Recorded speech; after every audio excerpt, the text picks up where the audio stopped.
And we're live. I'm Anthony Dream Johnson, CEO and co-founder of the Redman Group, first president of the Manosphere, CEO of 21 Studios, and founder of the 21 Convention. Today's episode 109 of the Redman Group, Civilization is Overrated, with special guest and author Jack Donovan, who's been in the Redman Group before, I think online once or twice, as well as at the 21 Convention and the Redman Group Live, hosted at the events. I think a couple times. Yeah, 3 times at least he's been on the show there. Jack is the author of The Way of Men. You guys can see that. Cult classic. You can find it on Amazon. Link in the description. He's also the author of actually a lot of books. The second one after that was Becoming a Barbarian. And one of his most recent books, this came out, I think, in late 2017, early 2018, More Complete Beast, which actually summarized into a speech. You can see that went viral on 21 Studios of the same title, More Complete Beast. It's got about 105, 110,000 views, something like that. Check it out. Today's going to be a fun show. So without further ado, welcome to the show, Jack Donovan. Boom. Thank you for the introduction, Mr. President. Yeah, man. It's good to see you, man. Good to talk to you. Yeah, man. Good to talk to you. Yeah. So before we get into some of the questions and topics I want to go through, it's been a wild year. So how's it been for you at the Way of Men HQ out up in the Northwest? What's going on up there? How you been? Well, it's been pretty chill, man. I was planning to move to, like next year, I was planning to move to a bigger city, and I'm rethinking that. Yeah. I've been pretty lucky in the way that things have been out here. I mean, I live in a pretty small town, so I've been going to restaurants and for a while now, and I'm self-employed, so that wasn't really a big deal, and so it really hasn't been a big problem. People aren't burning down buildings in my town. And there's plenty of, man, I wish I could get a good picture of it. There's a block away from me, there's a guy with a Trump banner in his front yard that, has Trump, but as Rambo with a bazooka out front. Yeah. Nice. So that's kind of the neighborhood I live in. So, it's, I mean, I guess if Andy wanted to come up the hill, they have to go through a whole bunch of grizzled, old, angry Marines who've been wanting to shoot a commie for all their lives. So, yeah. Jesus. So it's pretty rural out there. Yeah. We see a lot of it on your Instagram. Yeah. And people can find your Instagram. It's at Start the World. I think it's the URL. Start the World. Yeah. That's kind of my major thing. Although I'm trying out that parlay thing. Yeah. Jumped on there, and that's I've been getting some bunch of followers in there recently. So yeah, same. I just joined too, and it's got a lot of engagement. I like it. Yeah, it has promise. If it doesn't turn into Gab, I think it has promise. Yeah, I think it's got a good feature, particularly I think you said as well on your Instagram that it's got mainstream conservatives and stuff moving to it, whereas Gab never really had that. Exactly. It was like Alex Jones and Paul Joseph Watson, and that was it. Yeah. And this has Rand Paul and everything on. Yeah. So just from my perspective this year, I've thought a lot about your work throughout the year, particularly for example, shit hitting the fan, survivalist kind of stuff, masculinity coming back into fashion very quickly. A lot of us, younger guys, we saw this with girls hitting us up during the pandemic. All of a sudden, girls you hadn't heard from in 6 months or a year are hitting you up out of the blue. And the prevailing theory is that they're just freaking out because things were, kind of scary for them. Right. And then they knee jerk to, finding masculine men. But more recently, for me, I wanted to tell you this, live in the air, watching the riots go down and all this stuff. I feel like it's been watching a live action movie of your book on TV every day, especially during the peak of it when it was really kicking off for the first week or two. Yeah. I was like, wow, it's like World War Z mixed with The Way of Men. Everything Jack has ever said is being vindicated live on national TV with police precincts burning down, people grouping up. We're going to get into this a little bit with news articles, but we're seeing, the Italians group up into a gang, the Russians, the Greeks. It's so out of your book. It's funny if it wasn't, businesses burning down, people dying, but in a sense, it's still funny though, from a very distant kind of perspective. Yeah, man. I mean, it's the stuff I wrote is me figuring out the way the world actually works. a lot of it, and that Bravo. it still works that way, you know, like Yep. and you know, people lived in this fantasy where it didn't. And you know, there's an essay I wrote, Violence is Golden, and I'm trying to work out on a YouTube video of it right now. And but you know, it was originally intended to be the beginning of The Way of Men. Oh. And you know, it just basically talks about, you know, that why we need police, and what happens if we don't have them, and the fact that even when you don't think that the world runs on violence, it still does. Yeah. You know, because you know, people aren't being raped and murdered on an everyday basis, you know, like everywhere, because they're scared of the police hunting them down with guns. Yep. You know, like it's not Yep. like we're at, like, people have actually become more civilized. They're just scared. You know, like Yeah. they realize there are going to be consequences. And you know, when you take that away, I mean, you know, I mean, I'm glad I don't live in the cities where they're going to defund the police, but like, I'm kind of glad they are. You know, like go ahead and do it. You like, see what happens. You know, Jesus. Yeah. you know, like, see what happens, because it's going to be very instructive for a lot of people who have a lot of stupid ideas about how reality works. Yeah. So let's talk about that, because you say violence is golden, but usually we don't hear that. Usually we hear silence is golden, or violence is evil and bad and blah, blah, blah. But I get what you're saying 100%. But for the guys who are newer to your work, why is violence golden? Is it the final power? Is that kind of what you're saying at the end of the day? Yeah, Like I mean, in the essay, I say it's the gold standard. It basically, like, when everything else doesn't have any value, if I punch you in the fucking face, it has value. You know, like that has universal value. In the essay, it's like music. They always say music is the universal language. Well, violence is the universal language, because you all understand. You know, like if I'm like, this, your monkey brain responds to, hey, I'm gonna punch you, or hey, I'm gonna hit you with a lead pipe, or hey, I'm gonna shoot you.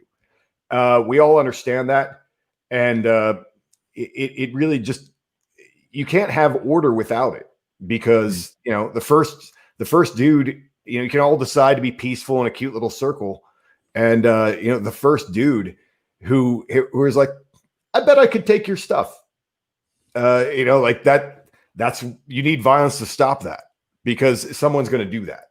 And, well, dude, just call the police, man. They'll do it for you, unless you right, abolish them with violence. You know, like violence, that's, you know, like, you know, basically the police just come and like assault you, and then like the only reason why you say, okay, sir, I'll walk away with you, is because otherwise they'll kill you.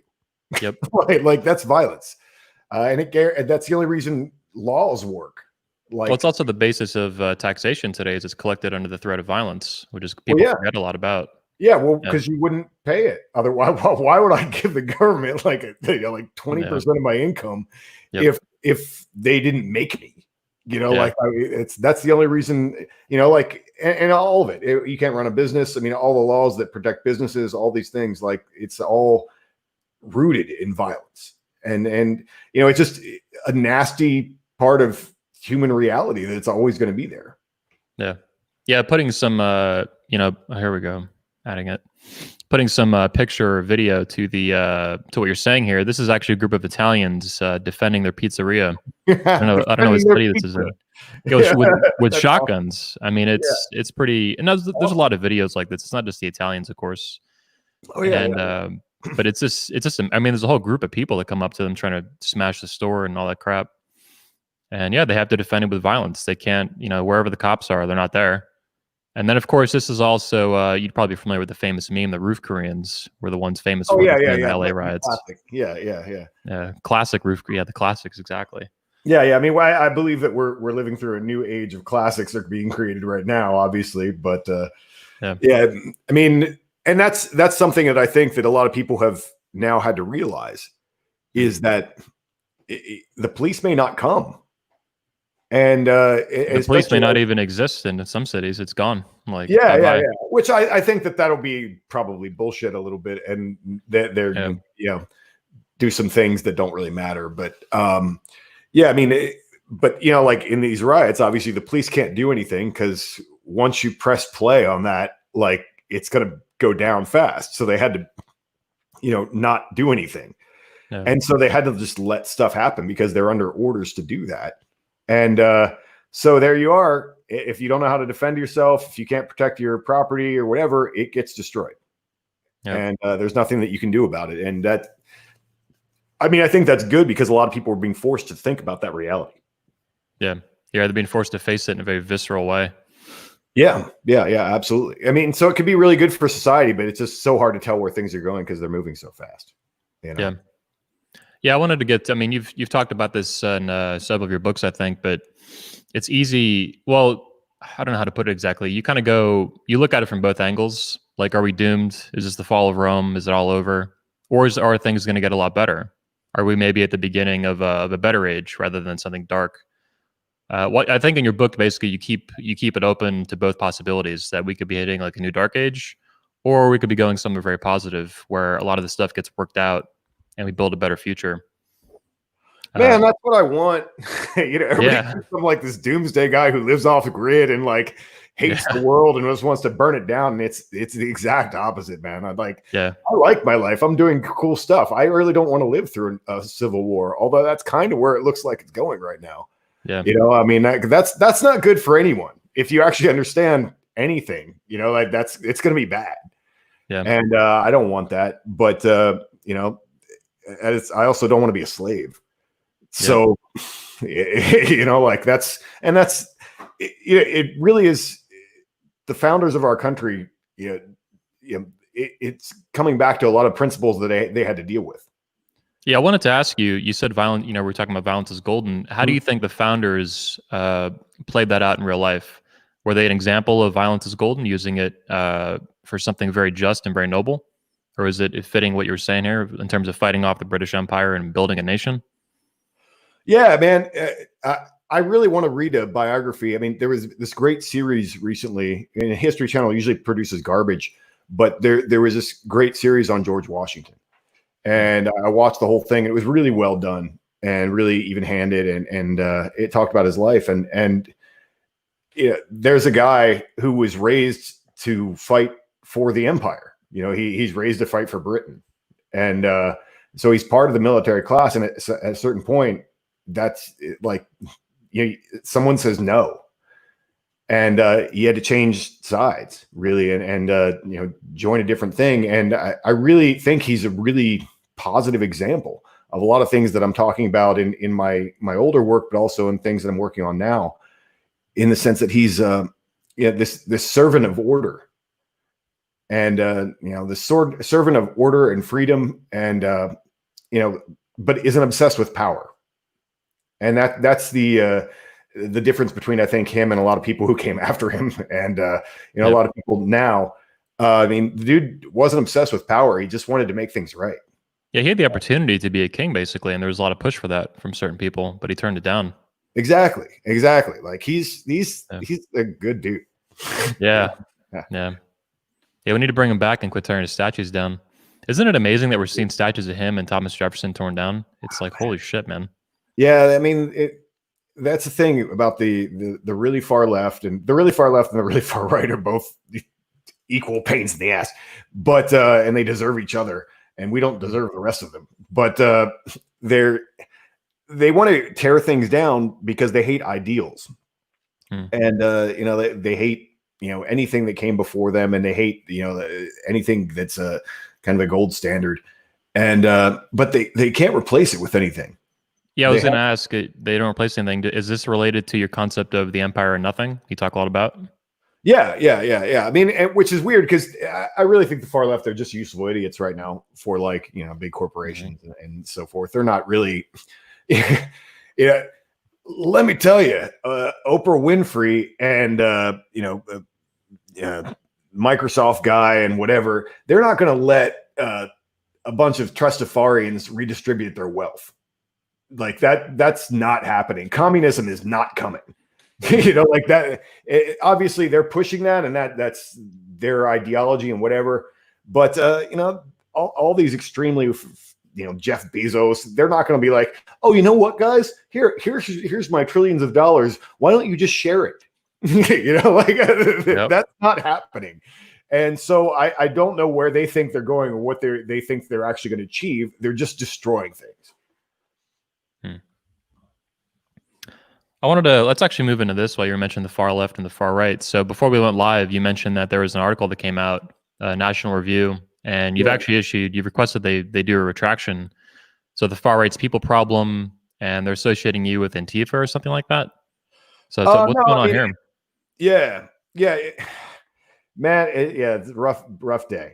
I've been working. Obviously, I mean, anyone who's followed my work or whatever, it's like as a new author, the first people who ever wanted me to speak anywhere were like the alternative right and white nationalists and stuff. And so they invited me to go speak some places. And I've never said anything like hateful towards other groups. And that was never really my thing. I'm like, hey, I'll speak. And, I see some good points that you have. And, there was some common ground there. And I think that you've made a lot of posts actually recently on social media. The one thing that you can advocate genocide against one group of people in America, and it's white men. Yep. And that's not cool. And it's not fair. And that's the best argument they have. Unfortunately, they go down a road that is really unproductive and, pie in the sky stuff. And it does things that don't work and aren't good for America or anyone.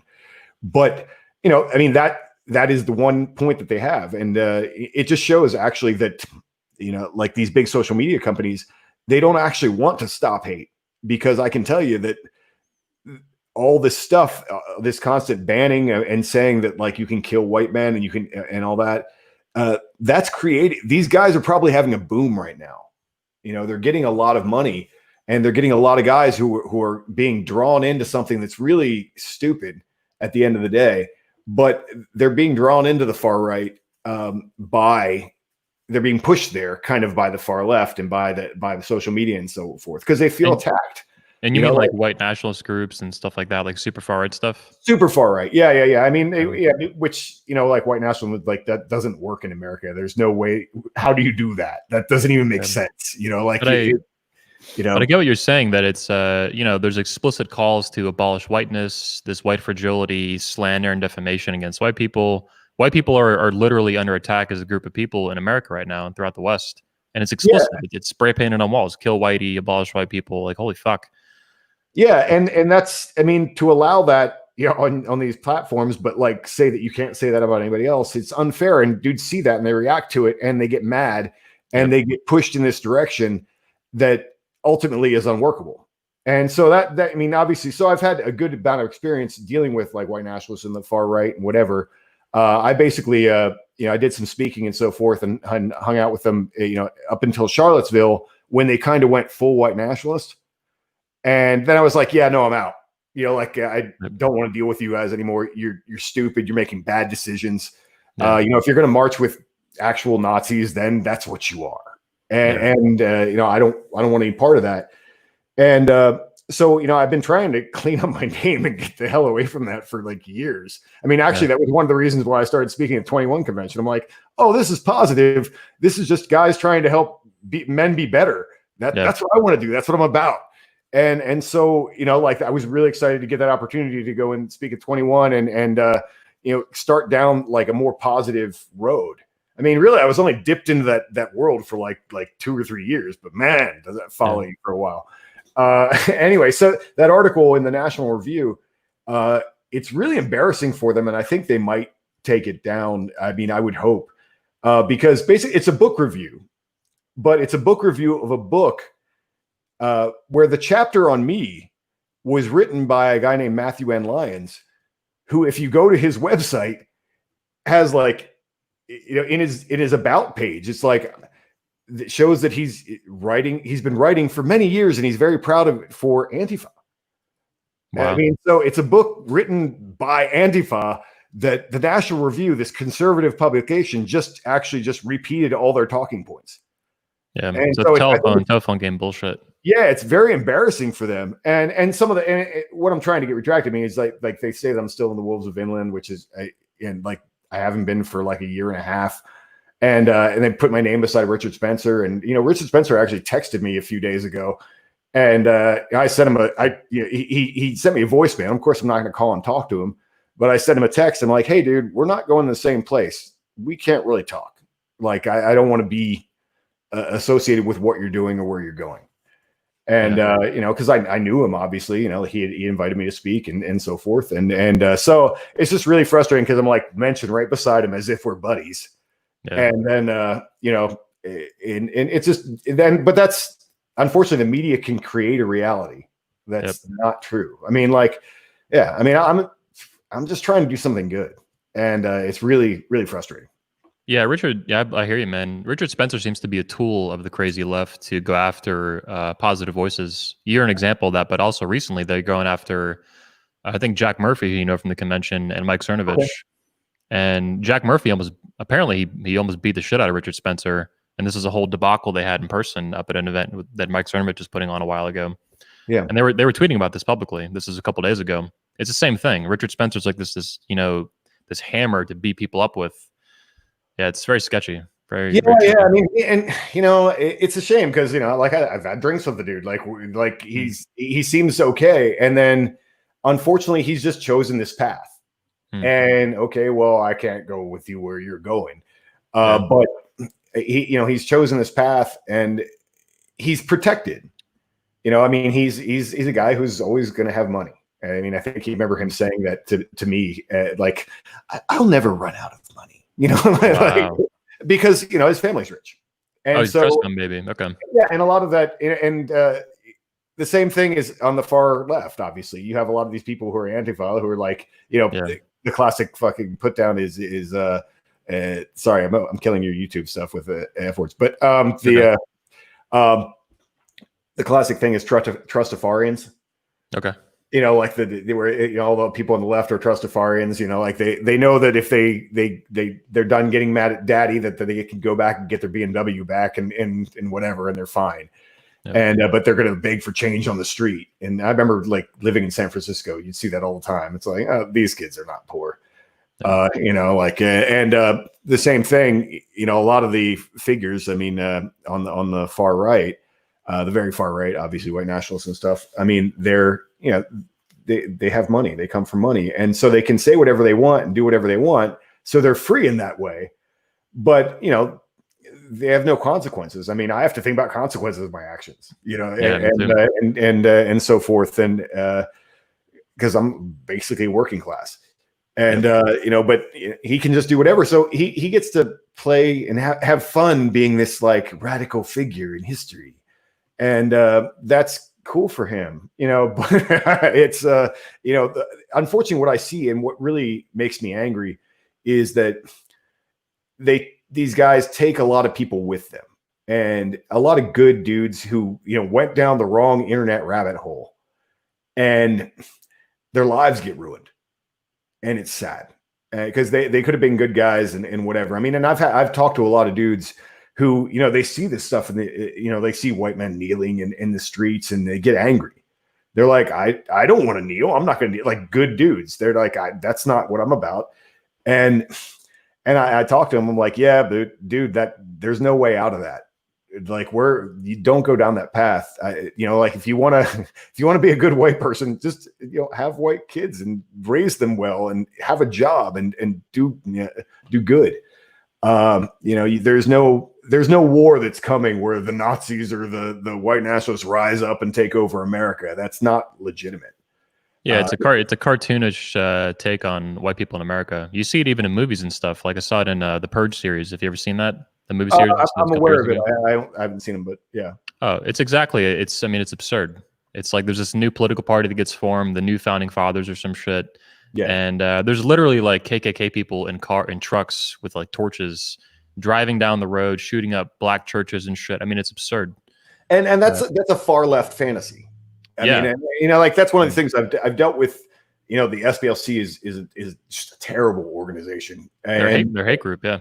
Yeah, and they've but they make their money, and you know these organizations, like I'm sure the people at the top are being paid like a lot of money. You know, like they're doing fine, and so they make their money by scaring white liberals into like sending them money.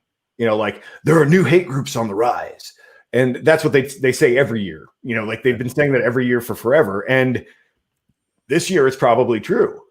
But you know, I've been named as being in one of those hate groups, and I could tell you it was 5 guys sitting around a campfire. like it's not a lot of their hate groups that they report are one dude who's on the spectrum and has a website. You know, like it's one dude in a computer. There aren't. I mean, the FBI crushed real neo-Nazis like in the late 90s. I mean, that they don't exist in any way that's scary. You know, there's no big rising tide of, you know, neo-Nazis that are coming back to you know, kill, you know, people of color. That's not real. In fact, I mean, if you really know white nationalists, and I've been in a room with lots of them, and this was a surprise to me because, you know, I got flown out to talk at one of their events and so forth, and it was, you know, like I didn't even know I was supposed to hate.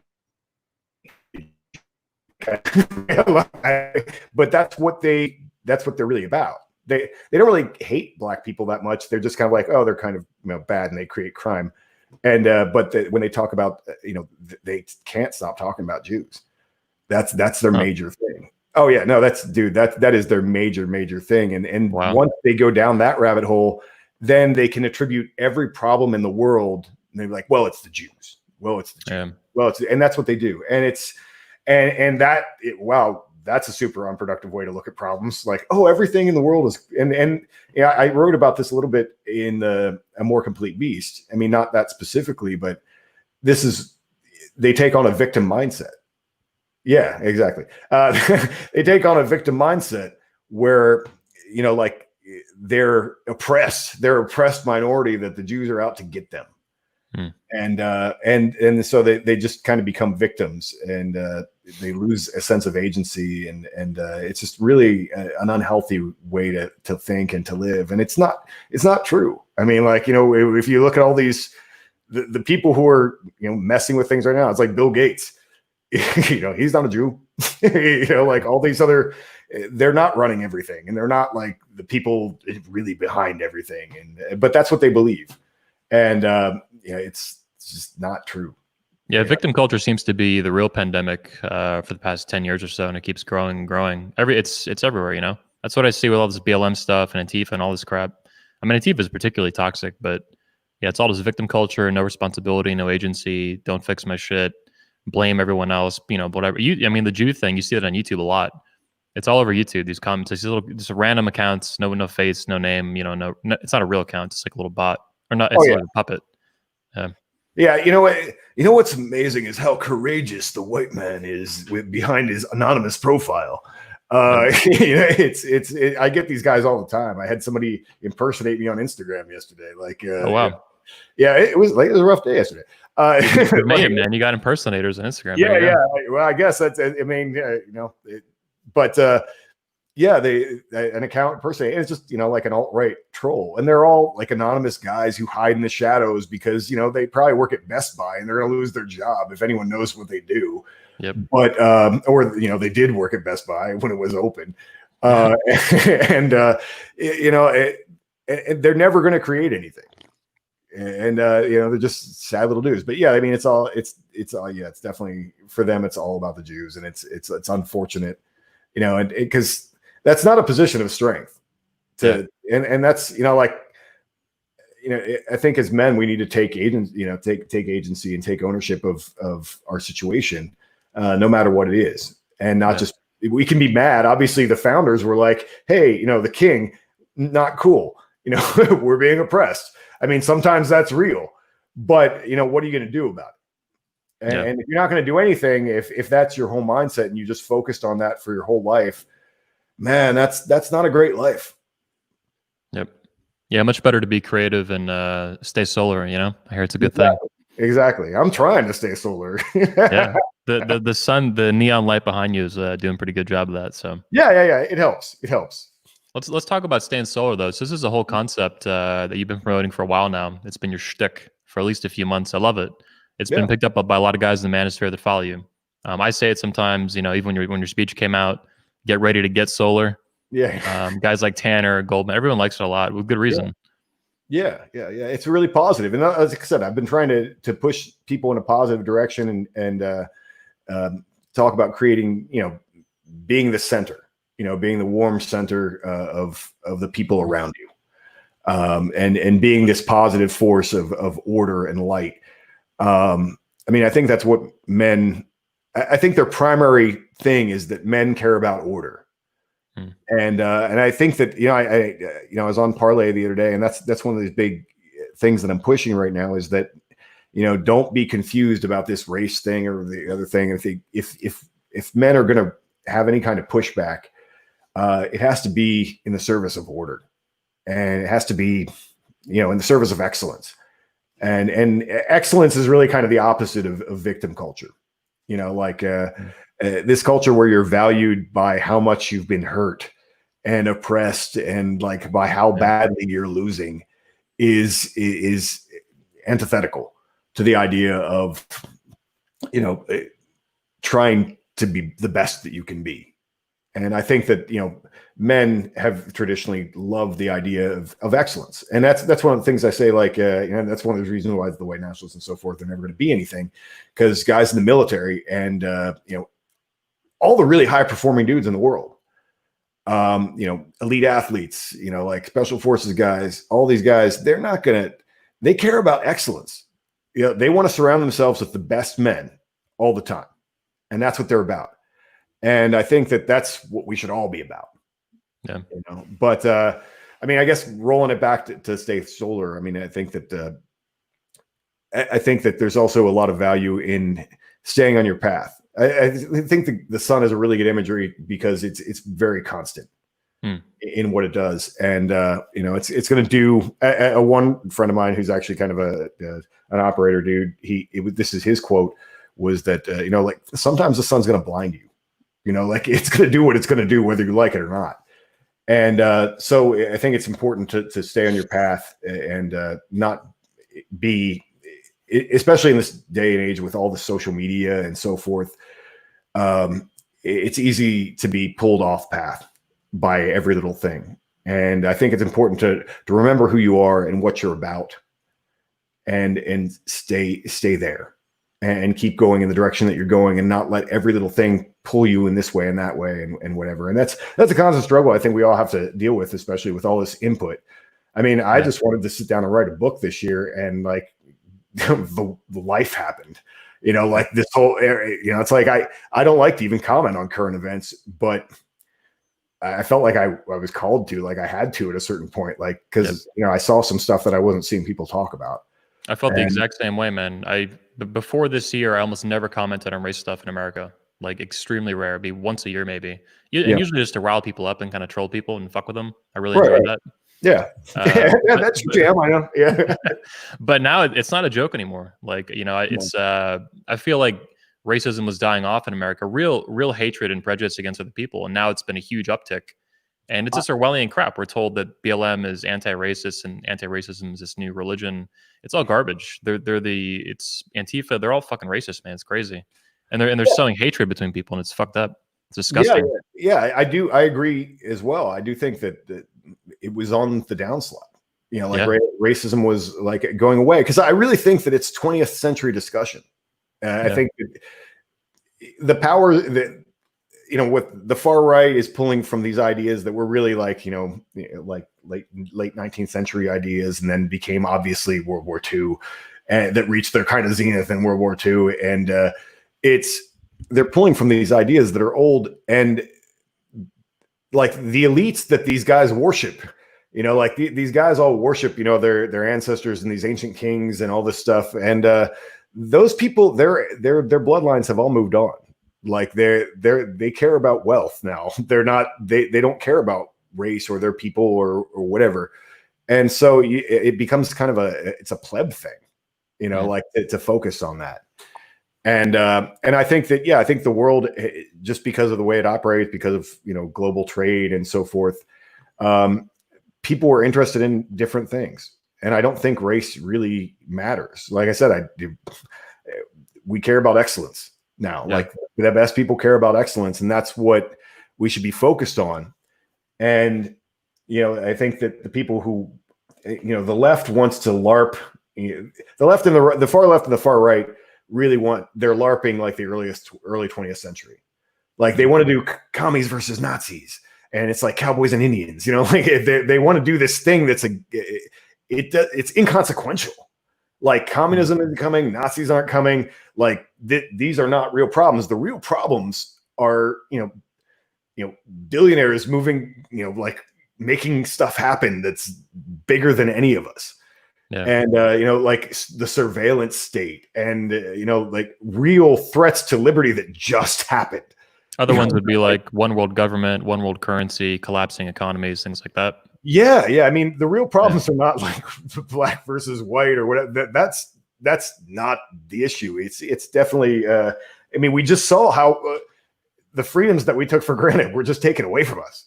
Yeah. Like, let's talk about that problem. By tiny little tyrants too. Not even the president, but mostly governors and these little mayors and shit of counties and cities. I call them tiny tyrants, little bullies, man. Yeah. You're freezing up. Can you hear me? Oh yeah. I mean, my state's run by this chick. Yeah. You're back. My state's run by this chick who's the perfect, like she's an SJW basically, like, and like she's on the train, and so like, no, you have to do this, no, you have to do that, and they're kind of mad with power. Yeah. And I mean, that's the problem in America, not race. Like that's what we should care about is hey, I would still like to be free next year. Like that's what we need to focus on. And I've been trying to, that's why I feel like I've been talking at all about politics, is just like, I'm trying to steer people away from the extremes, and because we have something in common that we're about to lose. Yeah. Like I want black men and white men and men of color and all that to realize that they're about to not be free. Yeah. And that's what matters. Yeah. You actually have a great article on this that I thought we should pull up. And you put this out September 5th, 2019. I loved it when it came out. And I loved it because of its simplicity and its focus on what really matters. I hadn't seen someone do this. Usually people focus on the Constitution. Maybe like me, they'll focus on the Declaration of Independence. But you actually focus on something different, the Bill of Rights. That's the beginning of the federal Constitution, or the first, 10. So talk to me about this. Like, why did you choose? I mean, isn't this outdated, the Bill of Rights? I mean, this is ancient text. Don't you got to get with the times, dude? I mean, come on, man. This is 2020, bro. Yeah, freedom is so out of fashion. Oh, totally. Like it's so like 20. Like it's so 1776. But I really love this, though. I mean, the focus on the Bill of Rights is what matters now. That is like that. I think that's what can unite us. I mean, Yeah. and this is like, again, this is my response to, like, obviously I've been in different places. I've been to the extremes. I mean, it's like, yeah, I people want to put me in a box because I was like, I hung out with these people for like 3 years, but I've also, been a liberal in San Francisco. I voted for John Kerry at one point. Like I've done the whole thing. And this is what I care about. Like at the end of the day, I think the Bill of Rights is something that most American men can get behind. And I don't care what color you are or whatever. I think that, like these are there. People always think of rights, and this is a really bad mistake that gets perpetuated by a lot of these extremist groups, is that people always think of rights as things that the government's supposed to give you. And you mean positive rights is what that's called. Exactly. Positive rights. And, really the Bill of Rights is to protect you from the government. Yeah. They're all negative rights. Yeah, exactly. Yeah. And that's what matters. And these are in place because power was abused so often in the past. Yep. That the founders thought here are the things that are important because we've seen this stuff go bad. Yep. And we're seeing these be ignored and used as toilet paper and whatever. And they're there for a reason. And, like that's what the founders fought for. And I think what aggravates me too a lot is not just there's government abuses, local, state, federal, sometimes of these rights, sometimes massively. The surveillance state on all Americans is an example of that. But also now we see what's frustrating, and it's now a big issue, of course, in the internet, is basically corporations, huge multi-billion, even trillion-dollar corporations like Apple, basically circumventing the Bill of Rights and being policers of speech and things like that. And given that they're not governments, the Bill of Rights is like you're saying, it's a statement of rights for Americans, negative against government, restrictions on government. But it's like I see the Bill of Rights not just as a set of political rights, but as American values. And that's kind of what I take away from your focus in this article too. And these corporations, for the first time, I think, in American history at this level, are really aggressively against these rights as values, not just as political rights that are limitations on government. Do you have any thoughts on that? Yeah, and it's from people who don't have the consequences of their actions. I mean, like if you have a private security force, you don't have to care about the Second Amendment. Yeah. Then a lot of these people do. Like I said, they're not rioting at Bill Gates' house because I'm guarantee you it's defended. And that's the problem, is that these oligarchs are basically like they're protected, and so they don't care about everybody else having rights. And so the rest of us, just get, I guess I'll just be drug out on the street and be beaten to death because, we need these things to protect ourselves. Although interestingly, in California, I saw in LA, they had Antifa or BLM at some point. They had signs that said "Eat the Rich." Yeah, I was like, hey, maybe they'll learn a lesson. Maybe Bill Gates will have rioters show up at his house trying to eat him. But they won't, because that's hard. It's easy to because they pick easy battles. They're not gonna. I lived in LA, and man, I knew when I left that I'm like, this is a powder keg, because Compton is not that far from Beverly Hills. There's a lot of extreme wealth really close to a lot of poverty, and but you didn't see Antifa like going to Beverly Hills because it's probably defended. They're and also that's a hard fight. They just want to march in the street and jump up and down and break a lot of things and have a central city location. But if they really wanted to eat your rich, I mean, they're there. They're there. Go have fun. And I don't like class. I mean, hating people who have more than you is a leftist class thing. And I don't hate people who have more money than me. Same. It does become concerning when you're when people have more money than nations. That's because that's an extreme amount of power. Yeah. And really they don't have the restrictions that nations have. Like they can do things that are kind of above the law in a weird way, and so it's concerning. But the average person who's maybe a millionaire, like I don't hate that guy. I'm like, let me know your secret. I want to do well in life. I want other people to do well in life, and I don't want to be this person who hates everybody who has more than them. And that's what the left kind of pushes. They take advantage of this jealousy, and I talked about it a lot in A More Complete Beast. I think one of the biggest problems in the world is resentment, and this idea that like someone who has more than you is you're going to punish them in some way. Nietzsche talked a lot about it in terms of the Christianity and so forth. Like they're going to be punished in heaven. And, they're going to be punished in hell, and we're going to heaven because we're the good poor people and they're the evil rich people. But, it's then it also is obviously part of Marxism and all this kind of stuff, this class hatred. And, I think that America really, even as bad as things were, and obviously you and I have both addressed problems that were going on in America that were long before this year. Yeah. But up until this year, America was a pretty good place to live. For most people, there was still a lot of opportunity and a lot of, envy of the world. Yeah. I mean, it was a lot of opportunity. If you really wanted to be something, you really still could. And I hope that that's still around, in a little while. I think that people who work hard were still doing well. Yeah, I'm optimistic. I mean, things are pretty fucking rough right now in a lot of different ways. Mm-hmm. I think the feminists who are going to have their summer now, they're going to come back around. You have all the stuff going on now. You have the pandemic stuff. You have the economy stuff. But I'm still pretty confident. Well, not confident, but that's not the right word. Optimistic that history will repeat itself and we'll see kind of a roaring 20s. I do think Trump's going to win, probably in a landslide of some sort, pending some variables that are still unknown. And we'll see things bounce back, but we got to see if that happens, It's one thing to theorize about it and guess, but it's another for it to play out in real life. Yeah. I mean, there's a big blind spot that the media creates, I think, because they only see people who are engaged with them.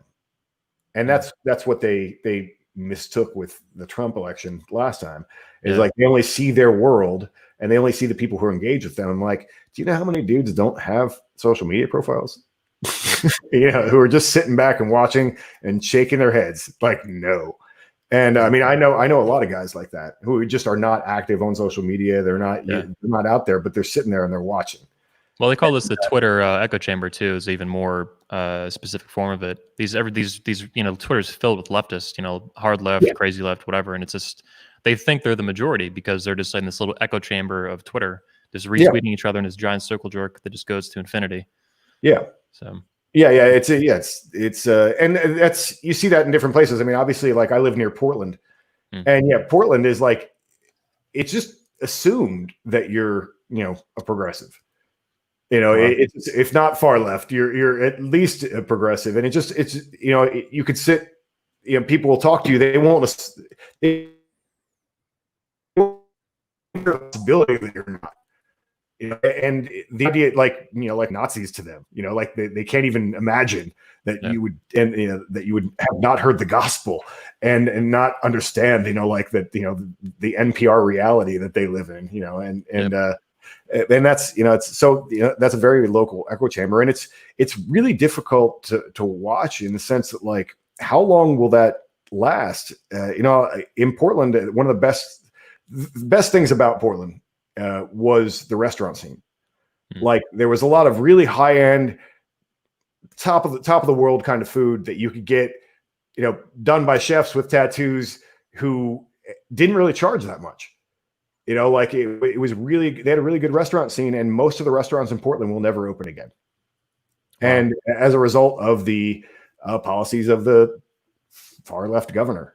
And like, I'm like, how much will it take for people to, who just lost their jobs and their dreams and their entire way of life to realize that it's the result of something that they've supported. Yeah. And, I think that if there is, in the election season, we'll have to see. I mean, I can't imagine that there aren't a lot of people who like, I'm poor now. Like I just I had a big dream. I was successful, and now I have nothing. And I'm in debt because of what these liberal governors have done. Yeah. And I hate the word liberal. I mean, it sucks because I mean, I'm probably a liberal, like a classical liberal, like I believe in freedom.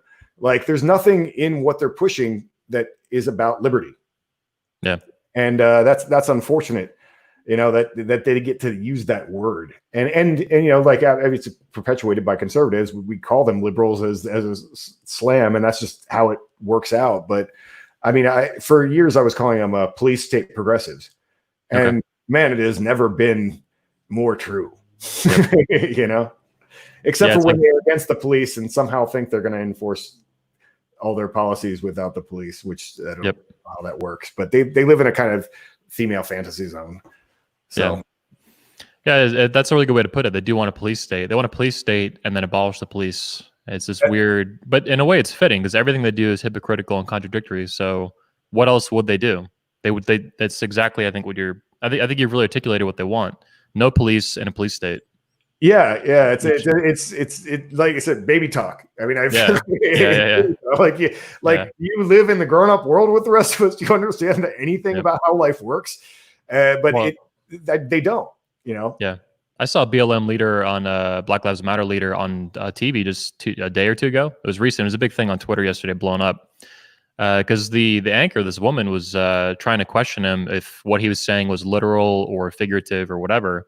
Because he was saying explicitly that if BLM doesn't get what they want, they're going to burn everything down. Right. And she's like, what do you mean? And, Trump was tweeting about this insurrection, treason, stuff like that explicitly. Yeah. And the dude just won't even, it reminds me of baby talk, though. It's like, give me what I want, or I'm just going to have a temper tantrum and burn stuff down.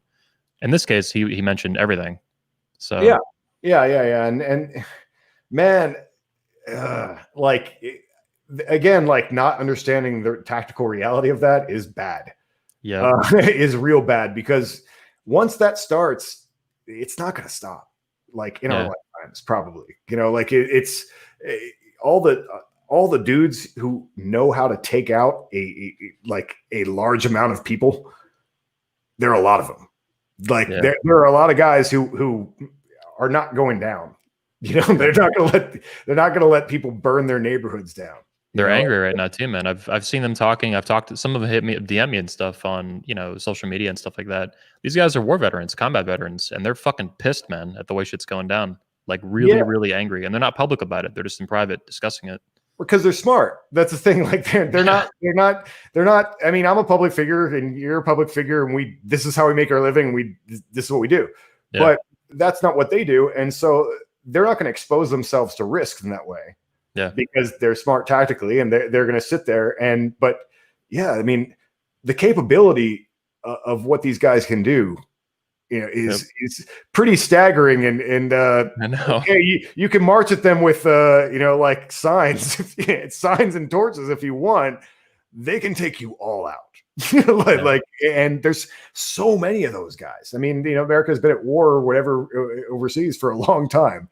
There's a lot of war veterans, and there's a lot of guys who have a really advanced skill set and a lot of weapons. And so I hope that they're not stupid enough to start that, because, like I said, once they start it, it won't stop. And those guys are a switch, and once you turn that on, it's go time. Yeah. And it's really one of my other fears is that they're gonna push some people into a shooter position, and then they're going to use that to be like, oh, well, we need to take away guns now, because they'll do a police state in the opposite direction. I really think it's just, like I said, the left and the far right are just useful idiots right now. And, I wonder if the powers that be are like, well, we'll just wait until the next shooter, and then we're going to push this the other way. And, but again, I don't think that's the other problem that people don't see, I think, on the far left, is that the police are not going to go around house to house disarming people like that. The cops aren't for that.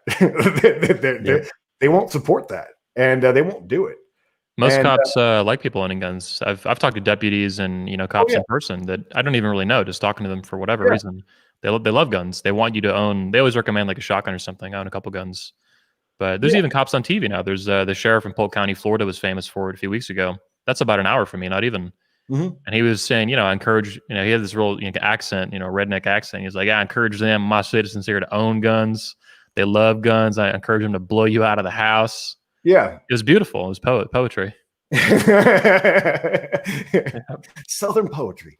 But and there are a lot of guys, there are a lot of sheriffs that are not going to support that, and they're not going to, or they're just being silent. And I mean, I know that, in the place where I live, the lockdown was not enforced in any way. They don't have a staff for that. They don't have a staff to go around and tell people to go in their houses. And dude, in Florida, I was going to the beach with Tony Bruno, George Bruno's brother. We're going to the beach, we're going, restaurant. I was going to the gym and shit during the lockdown. I had access to one that my friend owned.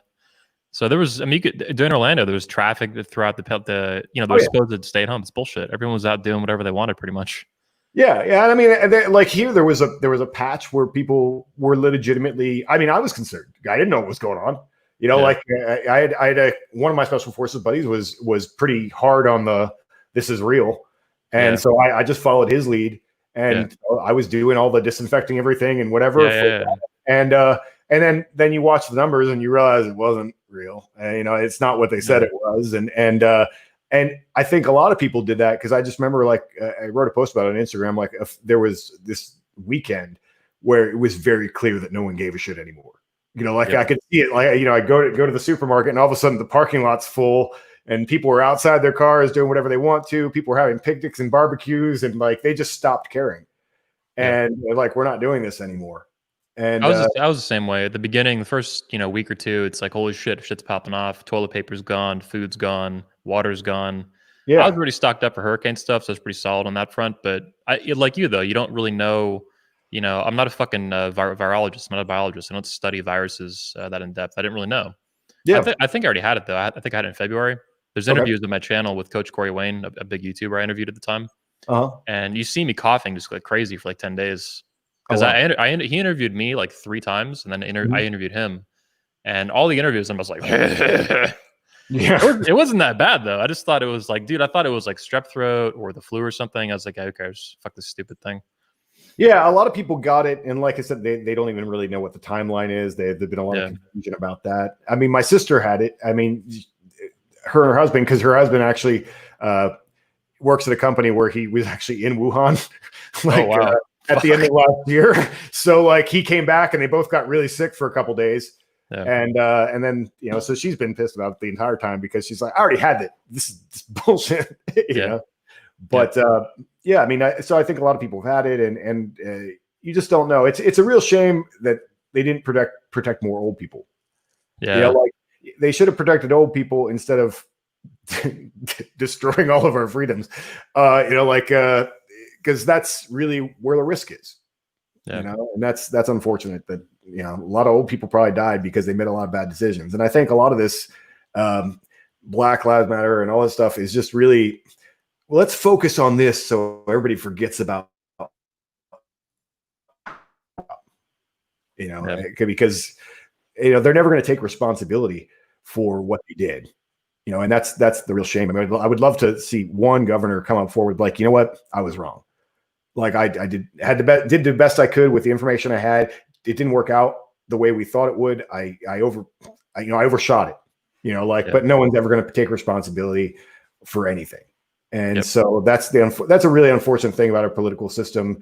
And I'm not a political theorist. I don't know how to fix it, but with people, going for re-election every 4 years, I mean, that's their goalpost, and they just have to avoid responsibility and blame somebody else until they get through the next election cycle.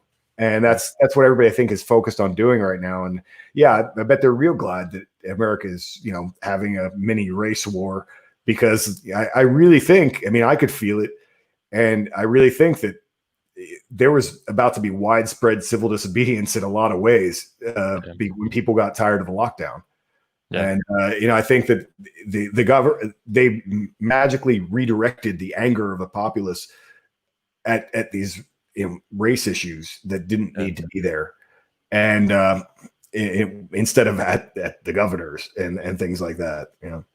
Yeah, even in Florida, our governor has been. I think Florida's been one of the best states. It's been, I think, maybe the top throughout the whole union. But even he now is just getting attacked like so hardcore. He was attacked during all the stuff, even though the cases were low and the deaths and all this bullshit, as well as his limitations on the state. He was like absolutely minimal with everything. The beaches were open. He was accused of that shit. Just harassed for it by the media. Even now, though, the state has we have the same population as New York and like a fraction of their problems with COVID in terms of cases and deaths and stuff. And he's just getting blasted. It's stupid. It's stupid nonsense. He's not on narrative. Yeah. I mean, that's the thing. So the media is just going to go after these things. Whatever, people got sick at a Trump rally and ignore all the other things that people have been doing, that kind of stuff. I mean, that's just how they're focused. And, it's weird that a friend of mine was saying, like, he's like, I don't know how to get, my dad has become a zombie from watching CNN, people, I think because we had to tune in to stuff like, I don't watch network news. I haven't in years. Yeah. But at a certain point, it's like when stuff like the laws were changing every day, like you're like, oh, I actually have to know some of this stuff. And so I have to be exposed to it. And, but people who were already watching it, then, they're in a position where they're just watching the news 24/7 and it's making them crazy. It's making them into zombies. And then, so it's like food for your brain and you're just stuffing it with garbage. Yeah. And it's really unhealthy. And they're getting this very curated narrative about reality. And it was hard. I mean, I was having trouble finding anything legitimate when I was looking for information. Like I was watching the state's website, for numbers. And that's kind of how I made my decision about like, okay, this is bullshit. Like, most of these people are old and sick who are dying. And like the vast majority. The other day I saw what they posted because I still follow it every once in a while, and I'm like, oh, someone who was 95 died of COVID. Like that's the new death of like, oh my God, we've had more deaths. People who are 95 die. It's like it's a sad point of human existence. Like almost no one lives to be 100. You know, and but these people are plugged into that narrative. They're like, people are dying, people are dying, people are dying, and they can't turn it off. And it's really, you know, all the illnesses and so forth and conditions and so forth that are going to come out of this are pretty, you know, bad too. Yeah. And that's the other thing that's really crappy about the way it was handled in a lot of places. It's like everything that was done is about a society that's organized around weakness instead of strength. I mean, like closing down the gyms, stay inside, all the things that we've said that they want us to do, like be like passive little consumers, watching our TVs at home, really getting sicker. Yep. Because I mean, all these people that were in great health then weren't allowed to go to the gym, were eating whatever they could find, you know, getting fat, you know, like not getting sunshine, vitamin D levels. Yeah, totally. That was a really bad misstep if they were actually caring about public health. Like, let's keep everyone inside, even though the one thing that they can actually improve their health and make them more resistant to this is, you know, to be outside. You know, like let's close down the parks where they can hike alone. You know, like that was amazing to me because I never thought they would do that, because why would you do that? Like, I live in a place that looks like, you know, Lord of the Rings. And I was like, well, I'm just going to go out hiking. I can take lots of cool pictures for Instagram. I'll do that. And when they shut down all the parks, I was like, what? Like the one place where you can like, I'm going to be out in nature away from everyone. No, dude, I saw that. Did you see that video? It was some beach in California. The cops were chasing on foot this like lone jogger running down the beach. He's like actually just going for a jog down the beach, and there's like two cops, and he outran them, so it's just kind of funny. Yeah. But they're just it's like, why are you? What is this dude? This dude is 100 feet from anyone, including the cops. You know, sprinting away from them. But he's just trying to exercise, and they're just like, it's insanity. Yeah, it's crazy. Yeah, it's just, you know, like all these things are just making people sicker, and it's really not good, you know. Let's shift gears a little bit. So earlier we were talking about staying solar. We were talking about, and you talked about your experience at the 21 convention, and therefore, I think it was one of your first live events, maybe the first for the Manosphere. That's kind of the premier event for the Manosphere in terms of long-running comprehensive conference with a lot of different speakers throughout that community. So what's your experience been? Because I get a lot of heat for being, you know, people think I'm negative. They think, you know, blah, blah, blah, this bullshit. I get attacked, you know, for being all that stuff. But at the end of the day, like, I think you're basically saying the event and your experience of the Manosphere community has been very positive. Can you speak to what you've seen about that? Yeah. I mean, that's definitely been, you know, all the guys. I mean, like you said, like guys like Tanner and AJ Cortez, and I mean, they're all super positive. They're all, you know, and they're friends of mine, and I'm glad to have met them through that. And they're all saying a very positive message. And I mean, obviously there's, you know, like if you're going to talk about masculinity, you have to talk about feminism and, you know, how that's affecting masculinity and how it's making men worse and really making women worse. I mean, you're trying to make women great again, right? Yeah. But I love that hat. That was one of my favorite. When you pulled that out, like at that conference, like, well, I think we were all partying in a room or whatever, and you pulled this out. And like, that is genius. Yeah. That was a good one. But you know, I think that, you know, there are it does a lot of harm, and so you have to talk about feminism, and so you're going to come a lot of heat. I don't really go after feminists directly or talk about like things they write about in the news on every day, because I don't want to be their slave where I just respond to them. Because I find that's a trap I think a lot of guys fall into. But I think, you do have to talk about some of the bigger issues. I like using them. Is actually, I kind of get it from you. You've talked in your speeches about, I think, transvaluation, you call it. And they invert the meaning of things. So I kind of use the same concept, and I look at what they do, like toxic masculinity, as you guys can see here. And I embrace it and flip it on its head to use it back as a weapon against them. So it's like taking their toys and then beating them with it. Because they're all, I mean, a lot of it's baby talk. I mean, toxic masculinity is baby talk. It's and it's really, you know, I forgot about it until recently, but I mean, it's just, they've been doing the same stuff for so long, and I've talked about that a lot. Their agenda really hasn't changed since the 70s. And they used to call it testosterone poisoning. I didn't know that. Like, yeah, that was used to be something. I mean, you could probably find articles written about testosterone poisoning and so forth. It was basically their old form of toxic masculinity. Classic toxic masculinity. Got Yeah, it. yeah, like exactly. That. Yeah. So, I mean, again, it's just a repackaging of the same thing that they've been saying forever. And so, yeah, I mean, you have to talk about feminism is a pretty negative thing, and it's pretty negatively oriented. It's based on demonizing men and killing babies, really. You know, like that's kind of, you can't have feminism without abortion, and you can't, you know, like that's unfortunately. I like the way you put that, though. That I agree with you on the abortion part, but also that feminism is very negative. And if anyone was watching this, looking at what I do, I mean, that's the reason I'm so negative towards feminism. It's because it's a negative, toxic, very hostile movement towards anything life affirming and positive, whether it's men, masculinity, femininity, women, fatherhood, motherhood, family. I mean, it's so fucking toxic. And then they parade it around as this very positive thing, which is absolute bullshit. So, yeah, I mean, it's really unfortunate. And I think that's, you know, I think what you're doing and what other people are doing, it's hard to be in this industry of any kind of activism is usually oriented around people who are broken in some way. And, you know, it's always oriented in right now around resentment and jealousy and anger. And you taken away from you so I can have what I want is basically a lot of I mean, that's what really feminism was about, which is kind of funny.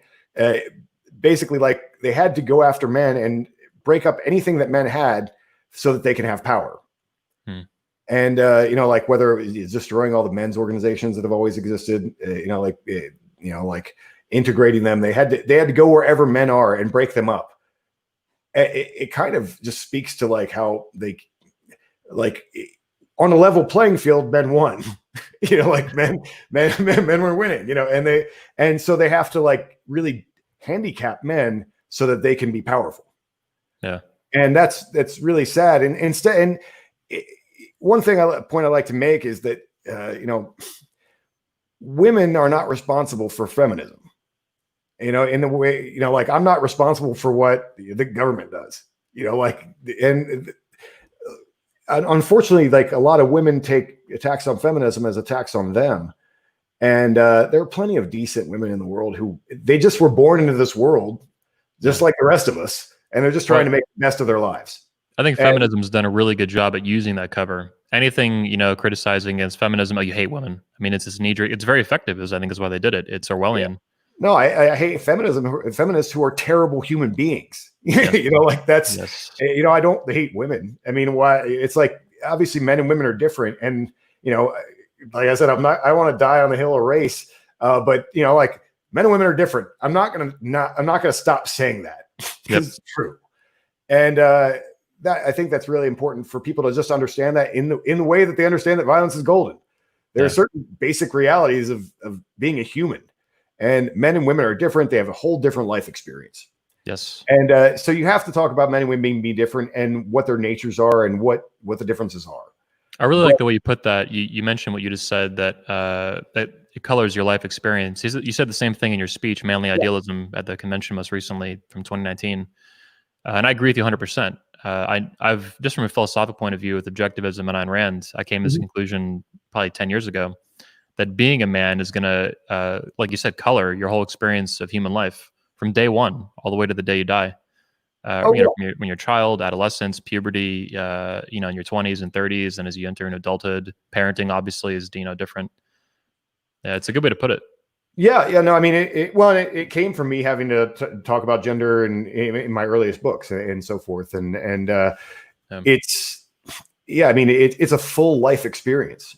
I mean, you know, like you had the experience of being a little boy, you know, like they didn't have that. They had an entirely different experience, and it's not all just social programming and mommy put you in a dress and dad, you know, they put you in pants and whatever. It's not that. It's like the way people interact with you and the different problems. And like one of the easiest ways I think to make women understand it is the idea that like they walk through life knowing that everyone wants to bang them, even if they're not even that attractive. Like they know that they could snap their fingers and get sex at any point. And men just don't have that life experience. Like that is not their experience. I mean, even really attractive men, it's still not quite the same. Also, as a woman who want to, there's constantly, men around them who want to fuck them. There's human beings around you who want to penetrate you. Yeah, It's a very aggressive, hostile, which is good and healthy, I think, but it's an assertive, aggressive, hostile thing. Yeah, and I mean that alone is such a huge difference in your perception of the world that all these people around me want to penetrate me, and like that's men don't have that experience. I mean, they maybe walked by a gay bar, got scared one time or something, but like like that's just generally not their reality. They haven't had to experience that, but women experience that every day, and that's a real fear that they have in a lot of ways, and I think it's legitimate. For them to but that's just a different way that our experience is shaped. And so they've been doing that. They haven't been doing it for a week. They've been doing it every day since they were, little girls. Yeah. And, we're just different and we see the world differently. Whereas men also, we have always been charged with protection and dealing with violence. And so we're oriented that way. And we look at things tactically in a lot of ways that women just haven't had to. Yeah, I like the way you put it in your speech again. It was basically protecting the perimeter, and you brought it right down to not just an analogy, but basically the origin of this is a fire in terms of modern humans. It's the easiest way to see it in the world because it's the light of a fire is a natural perimeter. Yep. And outside of that is nothing but chaos. Because you don't know what's there. And our job has always been to protect that perimeter. And because we care about the women, we care about the people who are inside and the women and children and everybody. And that's always been our job. And so men are just oriented to look to that. Would you say that protecting culture is a form of protecting the perimeter in terms of feminism, for example, being an aggressive, very toxic Orwellian, I think it's a hate group, honestly, like a supremacist group for women, for toxic women anyway. So, I mean, is that an example of that? Like, is that a cultural perimeter we need to protect? Absolutely. I mean, it's, culture is really part of that fire, everything around you, that's your orientation for life. And that's one of the ways I've explained it is that, our fire is an imitation of the sun, really, it creates light and warmth and so forth, and it has its own gravity. People gather around the fire. But when we set down a fire and we're creating a new point of reference in the world. And that fire, then becomes culture. I mean, if you create a camp and it's there for a few days, the camp kind of takes on a life of its own. And you get your own inside jokes. I mean, I always say a lot of culture comes from inside jokes, because you start talking about things that now only we understand, the people around the fire. And well as history and things that happened, Yeah, and that's history and culture and all that. That is our point of reference. That's how we understand the world through our myths and our frames and our perception of history and all that. And that's one of the reasons why they're attacking it. I think is that they're attacking our order, which is our order that's protected within the perimeter, and they're attacking that. But like I said, I don't believe that they have anything. They don't have a new order that makes any sense because they don't have an understanding of human nature and they don't understand the tactical reality of things. Yeah, it's just chaos. They want to destroy order and have nothing in its place, leaving chaos. Yeah. I mean, it's very, like I always say, like masculine culture is very vertical, and feminine culture is very horizontal. And when they're working in harmony, those things complement each other. But if you just have a culture that's totally in a feminine frame, then, they want everyone to be the same and everyone to feel accepted and everyone to feel healthy. And they don't want one person to be better than another person, but that's not how the world works. Yeah. And I think men like to see that order and that like, okay, well, this guy is better at this. And this, like men hate everyone's a winner. Like they'd rather be a loser than live in a place where everyone's a winner. Yeah, men want it to know what is valued, and that we value competition and we value the hierarchy that comes from it, right? Absolutely, and like hierarchy actually comes from. It's like the root of that is like divine order. It's the higher part when you go like the ancient Greek is it's related to of the gods. and so like your whole perception of order comes from this kind of frame of like what's really sacred to you. Yeah. And Zeus being at the top of this hierarchy. Yeah. Yeah. Zeus, the putter. Yeah, the father figure. I mean, all the religions really have some kind of sky god. I mean, most of the major ones that, and they're all related. If you really look at them, and it's like they have the sky god, and that's this father in the sky, and it's an idealized father figure, and the idealized father figure is really an ideal for men. Like, what is the best that I can be? I can be this father in the sky, this shining force that creates order, and in the realm of chaos, I can create order. And I think that's why that the whole stay solar thing is a really positive mantra. I mean, I created it before all this mess of 2020 started, but we are in chaos.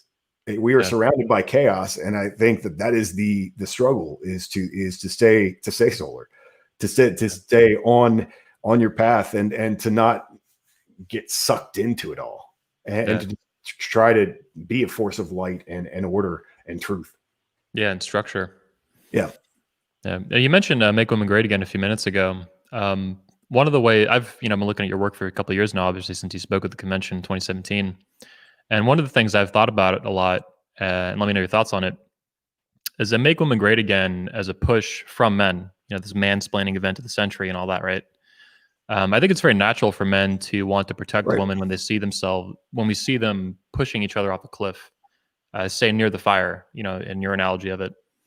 So do you think is that a natural impulse of men to protect women, including when they're harming themselves? And is Make Women Great Again kind of a illustration of that?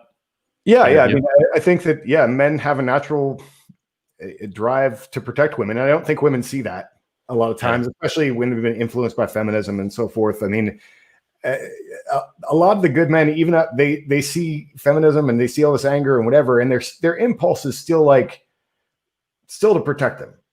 They still can't. They don't have that animosity because men see women as being more vulnerable than they are, and so good men really don't like picking on vulnerable people. Like they're there to fight other guys like them, not people who are just easy targets. Like they don't want to go after soft targets. They want to go after hard targets. And I think that men want to protect women, and that's one thing that women have really exploited. Feminists have really exploited is that men won't go after them because we consider it kind of beneath us. We're not going to because I've always said there's no honor in competition with women, because at the end of the day, you beat a girl. Yeah. You beat a little girl. You made a little girl cry. Good. I mean, there's no honor in that. That doesn't make me feel good about myself. Well, you made grandma cry. Good for you. That's a crappy man. We don't want to do that. Any decent dude doesn't want to make girls cry. They don't want to go after that. That's not what they're designed to do. I mean, the same thing when you practice martial arts and all that kind of stuff. It's like, no dude is going to a martial arts gym to learn how to beat up women. He's going in there to learn how to beat up other men. They're not. We're not wired to compete with women in that way, and to see them as the enemy. We're wired to look at them as something that is more vulnerable and needs to be protected. Yeah, I think that's why it's been a struggle to push back against feminism for so long in American culture and Western culture. I think Make Women Great Again is one of the first major pushbacks we've seen in a long time. And the reason I think it's working and it's been so effective at reaching over 100 million people now is because of the way you described it when you first saw it. I felt the same way. The minute I saw it, I just knew it was the meme or the idea or the mission to actually strike back in an offensive, an assertive way that was going to be effective. And so far it has been, because it's captured an amazing amount of attention. It is very positive. Even women have noted that support us, like Janice Fimengo, the professor from Canada. Yeah.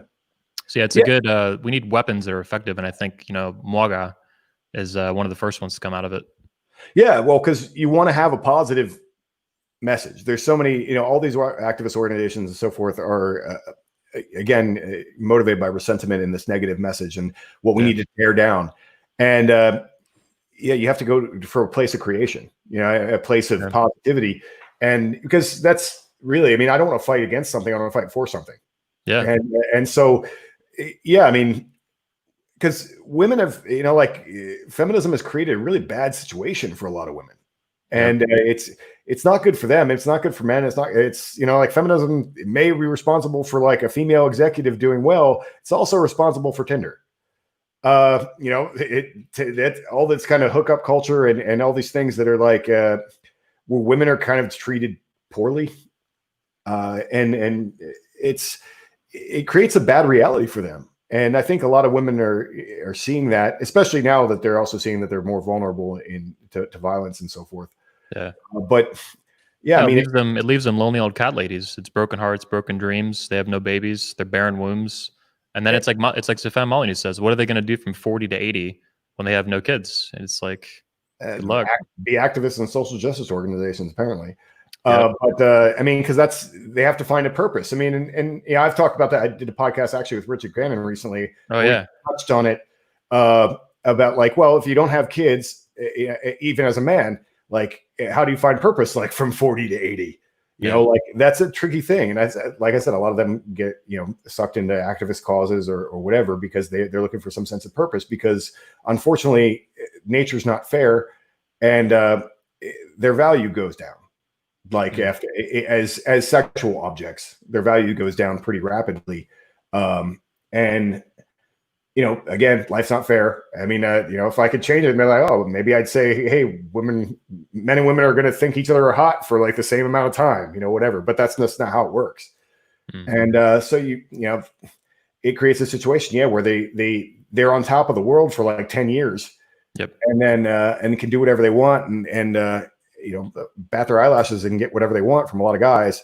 That's what I was going to say is a lot of manosphere thinkers would counterclaim to what you just said, in that women have a huge sexual market value that's basically free. If they take care of themselves and they don't they're in shape and stuff when they're young, they're between fertility and beauty and youth.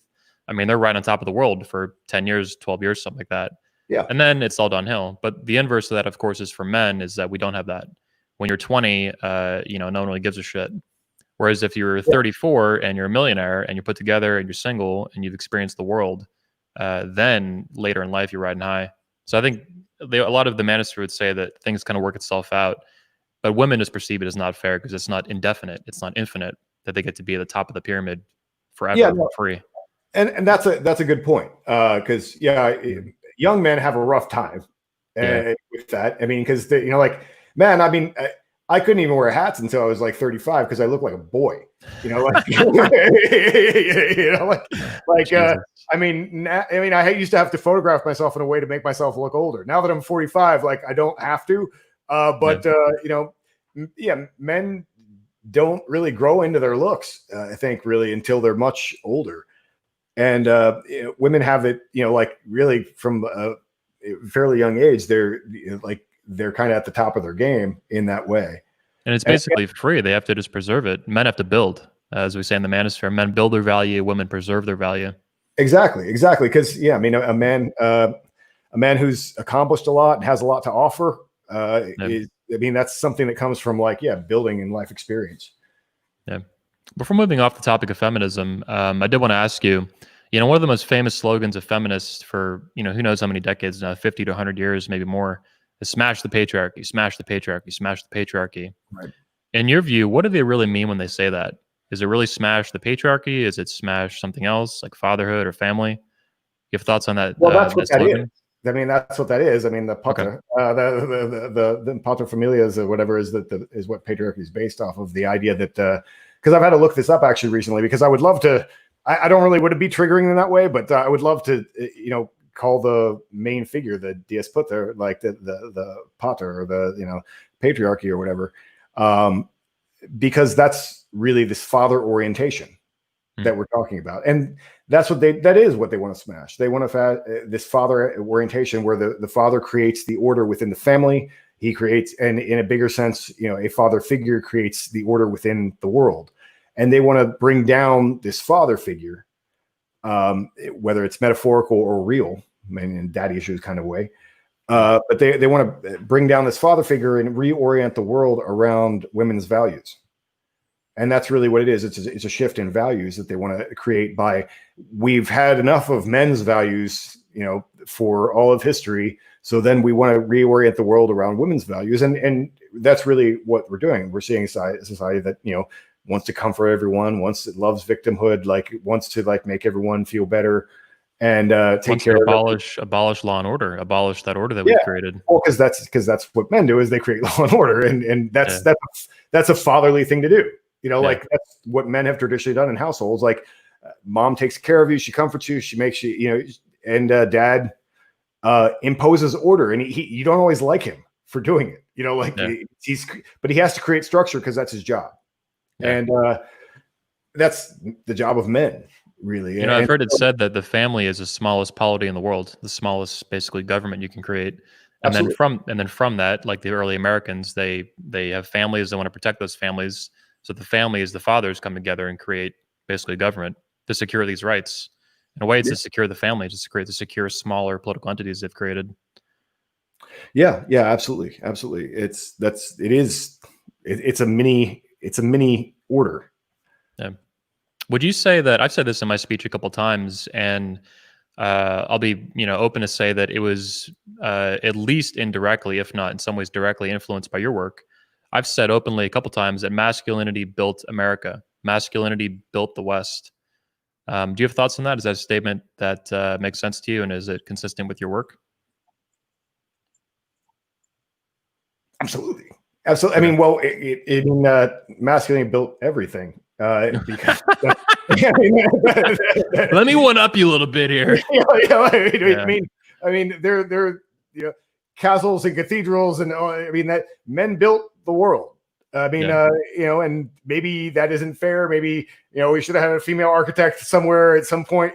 Men did build the world. I mean, that's history and that's reality, and that's why they want to erase it. But men did build the world because that's what we do: build stuff. And my favorite feminist writer is Camille Paglia, and I've been reading her. Oh yeah, I think I think I know who she is. Yeah. And I've been reading her since I was a kid, and she's a brilliant woman, and amazing stylist. Her writing style is fantastic. Mm-hmm. And I've seen her speak, and she's terrifyingly intelligent. But one of the things she said, that she used to have to travel with security guards to protect her from feminists, because she said things like, if women ruled the world, we'd still be living in grass huts. Oh yeah. And that's kind of a famous quote from her. And it's not 100% wrong. And we live in a different world. Women have different opportunities now and whatever. And women do create things, and they do build companies and do all that kind of stuff. I mean, so it's not like they're incapable of doing that. But history has been where men actually did create the world. And they, like the Old West you used as an example, which is great, because the Old West is a lot like the really Old West. If you look at all ancient myths and so forth, almost all ancient myths have a lot of cattle theft.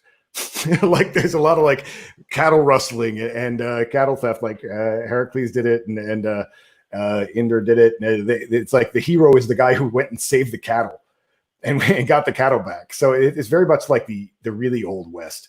But the Old West. I mean, what did you need to go out into this unknown territory? Well, you need to go out and create a campfire and do everything that we just talked about. You can create security in a space that's unknown. That was cowboys and the adventurers and whatever that settled America. I mean, obviously they built it, and obviously we have the government and the rights that everyone takes for granted. Unfortunately, were created by men who fought wars. And so absolutely, men did create the reality that we have. I mean, whether or not, the world is what it is, and I can't change it all, or I don't want to. I always think it's negative to say let's go back to how things were, because that's not, you can't put toothpaste back in the tube. That's just not how things work. So we're in a different reality now, and obviously women are going to have a part in creating the future. But actually a huge reason why I say make women great again, not make women traditional again. I like a lot of the elements of traditional femininity, so to speak, especially as it relates to some of the religions, how they promote it and things like that. But I think we need something even more positive and more secular for all women to embrace, regardless of what creed they're born into. I want like an American femininity is what I want to create, an American femininity. The same way we have like an American masculinity that is a little more formalized with guys, like veterans and military and stuff like that. Sorry to interrupt you there. But no. That 100%. No, I agree with you. There has to be some positive vision of where women go in the future that isn't like just barefoot and pregnant. Like that's not an appealing sale to a lot of them. Like they're not going to buy into that. So there has to be some positive vision where like women are also free to work at companies and do things because there are a lot of women who just maybe wouldn't be good mothers and they don't want to be mothers and they're not interested. They're not interested in. What I want to see actually happen when I'm going to speak at the 22 convention and Make Women Great Again, my speech is actually motherhood first, which I think is a pretty good solution to what you're saying. That if you look at feminism today, they teach women to put motherhood last. Career, college, blah blah blah blah blah. To, hookup culture, Tinder, get your brains fucked out for fucking 15 years, from 18 to 35 or something. Then try to settle down with some beta schmuck and have a kid real quick before you hit 40.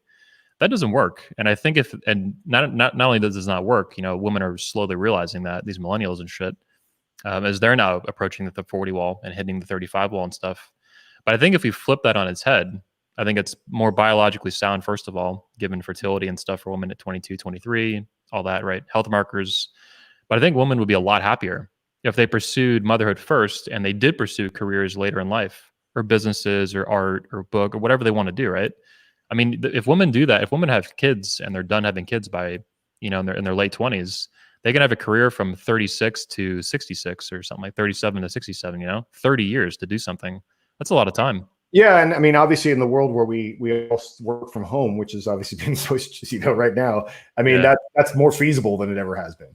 Yep. I mean, you can have a woman who's actually, working on a master's degree while she has kids, or doing it. So I think that it's a lot different than it was when feminists first conceived of their reality. But yeah, I mean, it's a tricky thing to have a world oriented in two different ways where like men go get your career, women stay, that's kind of a strange thing. But I mean, I do think that would be, better for a lot of them. And the thing is like, careers are really good. And I say this a lot, careers, are very fulfilling for a very small amount of people. Most people hate their jobs. Yep. And that's one of the things that I don't think feminists really, they were very selfish in that way, because a lot of them are very, the early feminist theorists or whatever were people who could be very accomplished in, like urban environments. Like Betty Friedan. I mean, I think she was mad that her husband was in publishing. Well, I could be in publishing. Why is he the only one who could be publishing? But I mean, they can do a lot of things, but you bring up an important point, though. I mean, feminism convinced a couple generations of women to throw out family, becoming a wife, marriage, babies, in exchange for a career at Starbucks. Yeah, I mean, it's ludicrous. It's lunacy. And that's the thing. There are so many women who got a raw deal with feminism because they would much rather be who do have kids because like not everyone is on the super feminist path where they never make a mistake or never have a one night stand where they end up pregnant or whatever, and so then they have kids and you have these single mothers, and so many of them would much rather be at home with their kids. Because they love their kids and they want to be home with their kids, and instead they have to go to these crappy jobs that they hate. Yep. And they lose the time with their kids that is what is really important to them. And it's such a raw deal. I mean, like, okay, well, like feminism gave you a great, career as a cashier at Walmart. Good luck.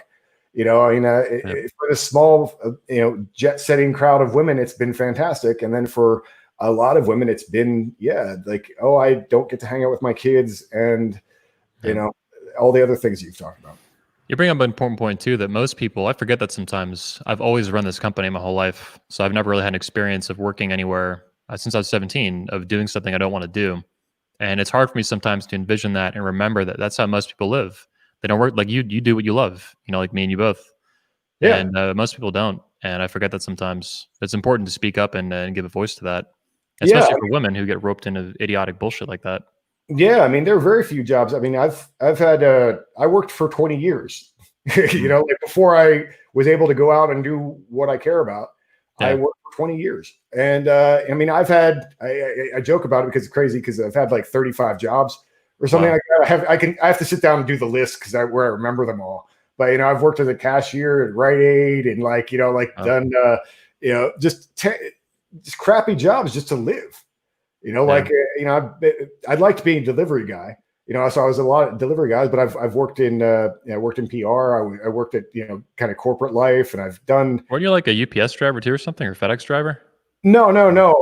That's a good gig. Actually, that's hard Uh-huh. to get. Is the UPS driver for a long time now? It might not be that the same way, but they're Teamsters. The UPS guy are Teamsters, and they make you work whatever like the part-time shifts for a lot in a lot of areas, which, you know, if you're an adult and you have to support yourself is not really reality. So they get a lot of college kids who only can work part-time, and then eventually they can become drivers. And the drivers actually make pretty good money.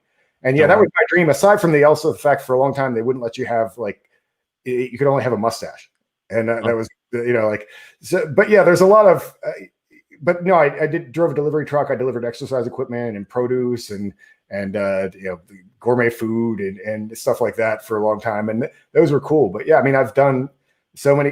My favorite one that I like to say is one winter I did like all the jobs in the mall, like the seasonal jobs. Like I worked at the Halloween store, and Wow. then I worked at Hickory Farms. Like I was actually one of the people passing out like, you know, like sausage like samples and stuff like that in the middle of the mall. And so yeah, all those jobs sucked. Like that sucks, having to do that. But I had to make a living, and that's really, you know, feminism really put women in a place where they have to go and do crappy jobs, like the way that men always have had to, because most jobs suck. I mean, you know, dudes were working in coal mines and you know, just doing whatever they can to survive, and that's what Yep. most people have to do in life because there aren't a lot of sexy jobs. You know, like Yep. not everything is sexy and fulfilling. I mean, even you see it with entrepreneurship, and I think this has been a problem in America, is that you know, we all want to do the sexy job. Yep. Like I want to be a photographer, or I want to be run the, you know, like an online business, or I want to do whatever. And who says I want to start a manufacturing plant to create rain gutters? You know, Yeah. it's not sexy, you know, like so a lot of people, I think, we're trained that we don't want to do the sexy job. But like in the past, you know, a dude was like, well, I think that now I could make a good living doing that. You know, like Yeah. there's nobody providing rain gutters in this town. I think I could make a good living. You know, that seems like a good gamble, and I could make my, you know, life. No, I agree. There's definitely been the Instagram, social media stuff's definitely pushed this. They've glamorized like this certain wing of entrepreneurship, and everything else is just looked down upon. The same way trades are looked down upon, electricians, plumbers, things like that. There's actually huge demand for it too. You know, Mike Rowe, if you know him, the Dirty Oh Job, yeah, he talks a yeah. lot about this. Yeah. Oh yeah, no, totally. And I've been pushing that. I mean, I looked into that, and it's actually it's another place where like women have kind of been given a leg up. Is that there are so many organizations that you can go to as a woman where like women in the trades, and like they'll give you they'll basically tell you how to do everything. And if you're Yeah. a dude and your dad didn't also work in the plumbers union, man, it's hard to figure out. I mean, I'm not a dumb guy, Yeah. and like I remember because I was looking into stuff like that because I'm like I want to stop working crappy jobs and just have some security.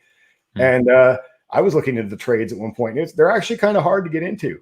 You know, if you don't know what to do, there's not a lot of hand holding that people do to get you into them. You know, Yeah. and it's a big sacrifice on the upswing. You know, I mean, it's a big buy-in, a lot of it, because you have to apprentice for a long time, and there's a lot of things you have to do to get into those fields. And you know, if you're just a regular guy, sometimes they're very, you know, it's difficult. And but the trades are, you know, yeah. No matter what happens, well, I won't say no matter what happens because, you know, we're living 2020, but they're like plumbers. I mean, you know, I guess the pun is that's kind of a shitty job, but like like plumbers, we need plumbers. Like that's not work I can do, and I don't want to do it. And there aren't a lot of people who want to do it. And yeah, those guys make good money, and it's an expertise, and it's a decent living. And you know, no matter, a lot of things can go away, a lot of jobs can go away, but you know, if we're gonna have toilets and running water, somebody has to be a plumber. a lot of manufacturing could go overseas. A lot of the other things can go away, but like we need plumbers, and it's a good thing to do. And yeah, it shouldn't be looked down upon at all. I mean, you made a good point too. That jobs can just go away. I mean, the gig economy just got wiped out. All these Uber drivers and shit like that, gone. Yeah. Things can, like chaos. Yeah, like things can definitely like, in their popular like book for managers and whatever, like Who Moved My Cheese, and I think is a popular like kind of self-help book for business world, and that's definitely like what's happened. Like like you set yourself up to do this one thing, and then it goes away. And that's happened to a lot of industries over time, but still need plumbers. But there's a lot of things like that. I mean, that we're still going to need people to build things and so forth. And so, I think that's it's not glamorous, but it needs to get done. A lot of entrepreneurship too. You mentioned just that earlier in the kind of the section here. I mean, entrepreneurship's rough, man. Anybody running like a real business and not some fucking influencer bullshit where you're posting pictures of your ass with like some protein, some whey protein next to it. No. Entrepreneurship's tough, man. I mean, I've done it my whole life. I've always worked the job I want. I mean, I did work a couple of like part-time jobs as a kid.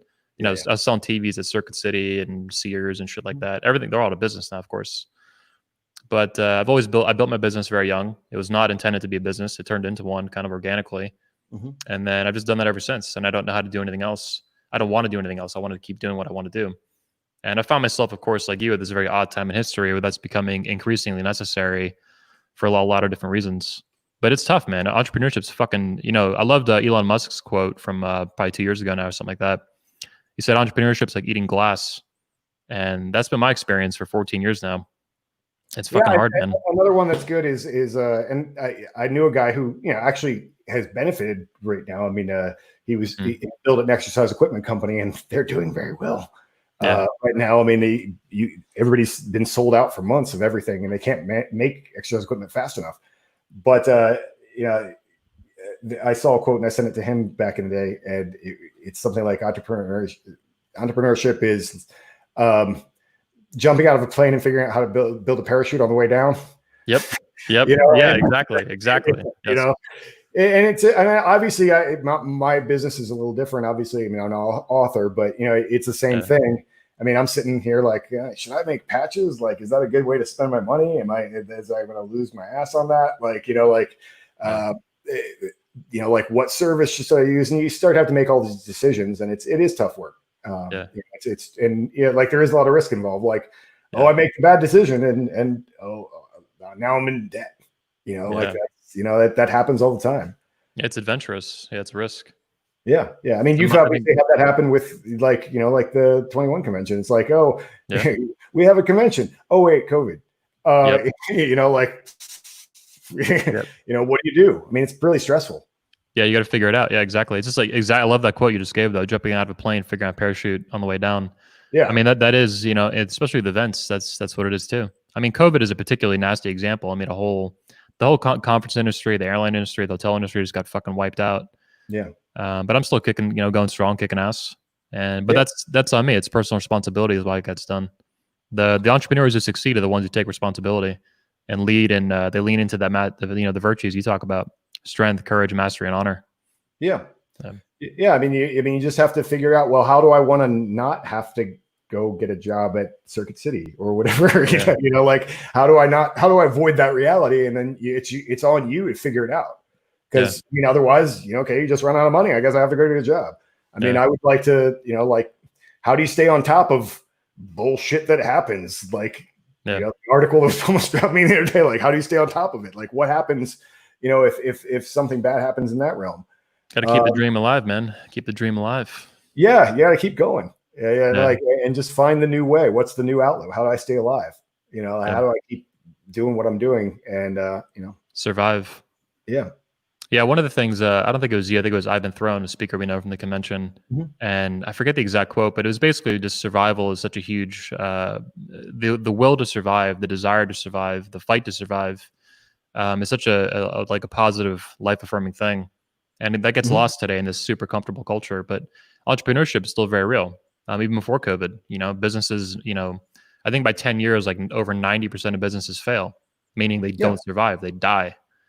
And that's a thing. That's an entity. My company is it's not a living, breathing thing, but it's like a baby to me almost. Like it's something I have to take care of. It doesn't talk. It doesn't have baby talk, but it does need to be. It needs to be fed and nurtured and protected, and a lot of things like that. Yeah, I mean that's the struggle with any of this stuff. It's like you have to keep. You can't just let it go because it'll go away. Like you can't just stop working. Like because it goes away. And so, you have to keep producing. I mean, I have to do the same thing. It's like, well, eventually my books are not going to sell as much. So then I have to do what's the next step and how do I make money and all that kind of stuff. You have There's momentum to it. Momentum. Yeah. And it's like, it's, like the guy I live with. I mean, it looks like I'm on vacation to him, because he has a job. And so it looks like I'm always on vacation. I might be doing something or sending some email or whatever at 10:30 at night because that's what needs to get done. And I can make it look like vacation, but if I don't do anything for 6 or 8 months, it's going to start going down, and so I need to like stay on top of stuff and look for the next thing. Yep. Let's round out and kind of finish off the conversation for today. It's been about an hour and 46.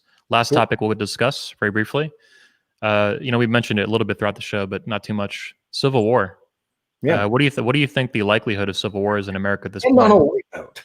On a light note, yeah. On a light note, let's talk about Civil War.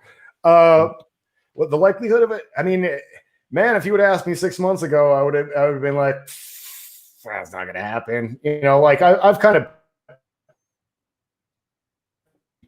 You talk about entrepreneurship, like put your eggs in a basket. And I definitely was banking on things continuing pretty much as they are. I mean, when I was younger, like when I first started writing The Way of Man and whatever, I was like, this thing needs to fall apart. It needs to fall apart and be put back together again. Yeah. And, then, like I was doing better in life and I was like, well, let's assume that it isn't going to, let's just plan for the future as if it isn't going to fall apart. And now, man, I don't know. It's like I said, I don't really want to live through a civil war. I'm not excited about it. It doesn't end well for most of us, and it's a brutal reality. Yeah. But I do think that there's certain things that and I always have to preface this because I don't know, like hi FBI. I'm like I'm not starting the revolution. It's not me. I'm not doing it. But I'm not that guy. I'm not a general. I don't have that skill set. But man, lockdown number 2, you have my blessing, guys. Get it started. Because we can't do this again. Like this is not how you run a country. And like I said, the things about our eroding freedoms and so forth. It's like how far is too far? I don't want to be a slave. I don't want to be a serf. It's like I think there's it's like if they do a hard miscalculation on guns, like we talked about earlier. That's once that starts, it's not going to stop. You go to a couple rednecks' houses and try and pick up guns, and then a lot of cops get shot, and then that touches stuff off. These are really good ways to put it. I love the points you're making here. So lockdown number 2 or gun confiscation, both of which are a slippery slope. Most people are skeptical of this, but I believe there's slippery slopes to genocide. I mean, every totalitarian regime in history wants to confiscate, for example, weapons from people to disarm them, to make them vulnerable and easy to kill, easy to round up, easy to gas, easy to shoot, easy to hang, easy to starve. Vaccinate. Yeah. I mean, all these things are on the table in a way that they haven't been in my lifetime.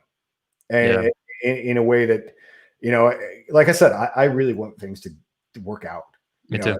Positive. Like I would love to see a sweep of people getting into politics, and you're seeing that. You're seeing a lot of guys who have the right skill sets getting involved in politics and stuff right now.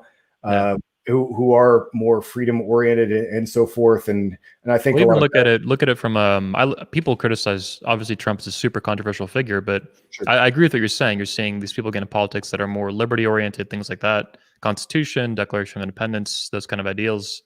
But also from an attitude perspective, we see guys like Trump leading the charge for being aggressive, being offensive, not being politically correct.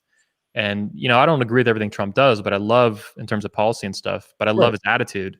And he calls it teaching them how to win. And he is. You have to be fucking assertive. You have to be aggressive. You have to make fun of them.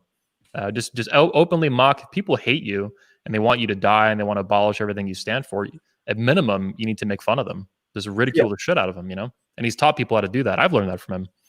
You know? Oh yeah. I mean, he's really good at that in a practical way that I think only he can do. But I mean, you know, like you could definitely learn a lot from the way he handles problems. And I think that a lot of people, a big problem, like, you know, if this cancel culture and all this, people get real scared, and they start apologizing and bowing down and doing all this stuff, and that is the wrong way.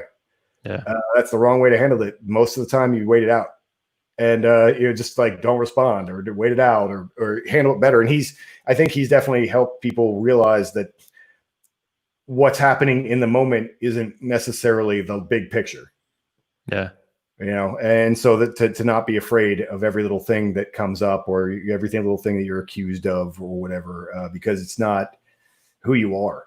I mean, yeah. I mean, I had a guy, a good friend of mine, actually, I was talking about that article or whatever that came out or whatever. And he was like, you know, keep doing the right thing and the right people will know it. And, you know, because, you know, like I said, I'm just trying to do good stuff. And I think that if I just keep doing that, you know, that's who I want to be. You know? Yeah. Final question, I guess, is what do you think is going to happen independent of who wins? Like, how do you think November 4th is going to go down the day after the election? Because I mean, from the guys I talk to, a lot of speakers that you and I both know, my own personal opinion, it's like, I don't see how November 4th, the day after the election, is peaceful, no matter what happens. Like, I don't see a road to the, it's not impossible that it'll be peaceful, but it seems like very, very unlikely. Yeah. I mean, that's, you know, like, man, 2020 is going to be crazy. I mean, like everything's doing this thing right now, and then you're going to have the election craziness. And then like after the election, I mean, there's going to be riots.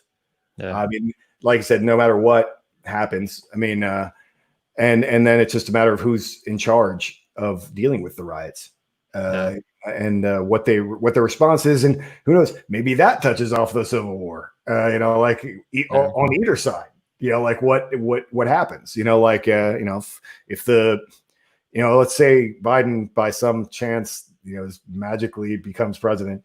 You know, let's say, and then like does some hard moves, like in gun conversation or in putting things down in, you know, like let's force everyone to wear masks or let's force everyone to do this or that, and people aren't going to take it anymore, and he'll misstep, and like, is that going to be the thing?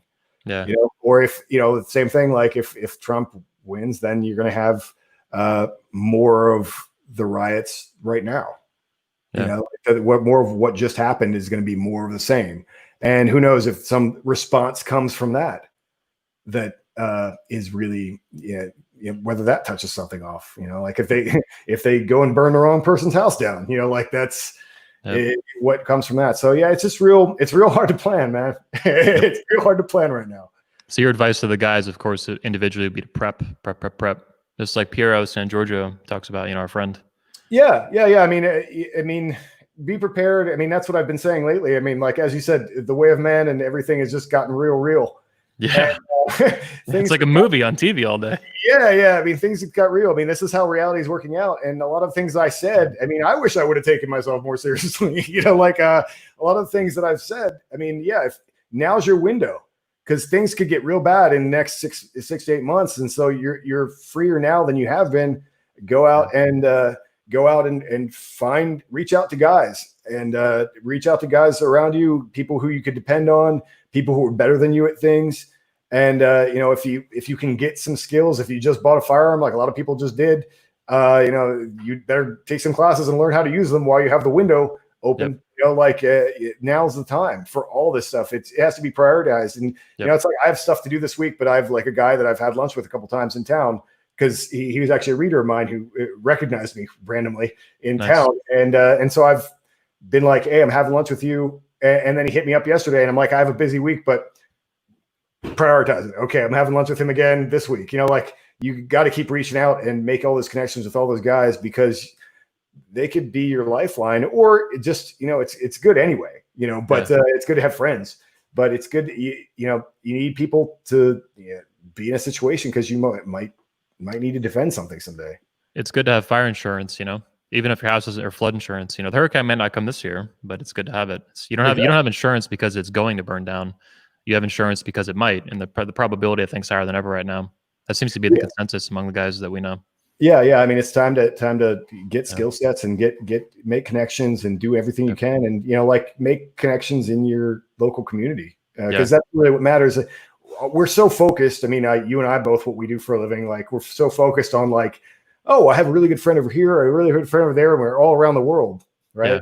But that's not going to help you when it goes down. That's you need people around you locally who are dependable, and also it'd be good to know the cops. It'd be good to know the police. It'd be good to know the the people who are producing things locally, and support local businesses to the extent that you can. All the build relationships with people, because they're the people you're in it with. Whether you like it or not, those are the people around you, are the people who you're going to have to deal with if things get bad. Yeah, this has been my attitude too. Past few months, this whole year really has been stepping up my game for firearms, how many I own, I'm training with, how consistently I'm training, stocking up on different stuff, food, water, all the ammo, all these things. I'm glad I was prepped as I was. I got into prepping, like Piero is, famous for as an author. I got into that about 10 years ago, thankfully. And it kind of feels like, it kind of did calm down for me over the recent years. But now this year, it's really picked up again. It's like, oh yeah, I know what I need to do. I know what I need to train. I know I need to train more often. And I've actually I've been pretty happy with that. I've been going through that more consistently. And I agree with you 100%. It's the people, locally that are going to count, not my friends, across the country or in another fucking country, Oh, the prepper I know in Europe, great. What is that going to help me when the shit's in the fan here? When the looters are, running down the street with baseball bats. Yeah. Well, Jack, it's been a great conversation, man. I really appreciate your time. Yeah. So where can people find you on Instagram and website? The handle I use for everything is Start the World. Okay. So I'm on Instagram. My website is jack-donovan.com. Like I said, I'm on Parlay now. At Start the World, I believe, is the handle there. And, and obviously also YouTube. I have a lot of videos now, and I put my podcasts up on YouTube. So, and I'm supposed to have you as a guest on here not too long from now, hopefully. Let's do it. Fuck yeah. All right. Cool. Well, Jack, appreciate your time. Everyone watching, appreciate you tuning in live. Make sure you hit the like button, the share button, leave a comment. It helps the video and the speaker here, Jack. Also, make sure you pick up his books, including More Complete Beast, The Way of Men, and Becoming a Barbarian on Amazon. They're both on Amazon.com, link in the description. And his website, like you said, is jack-donovan.com, link in the description. I'll see you guys probably not next Saturday. We're going to take a hiatus for the 4th of July weekend. But the week after that, we'll have another special guest on. Appreciate your time. Peace out. Thank you, Jack. All right, man. See you later.